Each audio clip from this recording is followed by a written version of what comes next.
A vlerësohen dëshmorët e adheut në Shqipëri, sidomos ata që dhanë jetën e tyre gjatë luftës antifashiste nacional shlirimtare, përse qytetarët hezitojnë t'i nderojnë dhe vetëm zyrtarisht kryen homazhe në nderim të tyre.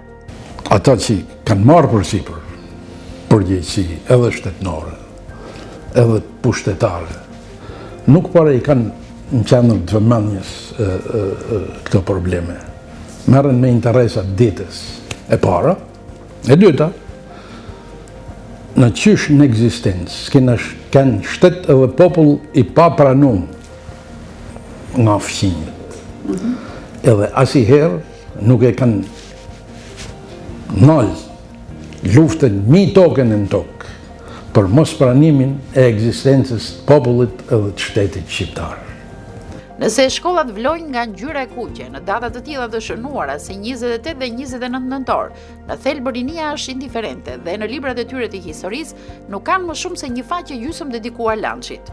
Ndahen apo bashkohen forcat politike në vlerësimin e dëshmorëve dhe deri kur historia e vendit tonë nuk do trajtohet si një top ping-pongu sipas interesave anti-shqiptare? Dëshmorët e luftës antifashiste nacional qërimtare fillimisht duhet të sqarohet për çfarë kanë luftuar, kë kanë pasur armik, kanë luftuar në të mirën e vendit apo kanë luftuar për të marrë pushtetin. Gjithmonë e kam patur bindje që ti je dëshmor, do të thotë të japësh jetën për atë, për një çështje kombëtare. Ndaj ajo që i përbashkon të gjithë të rënët për këtë vend është dashuria dhe motivi për ta mbrojtur çështjen kombëtare. Pra vlerësimi i jon është që për të vlerësuar dëshmorët e luftës nacionale shqiptare, për të vlerësuar për pasur respekt për ta se kanë dhënë jetën.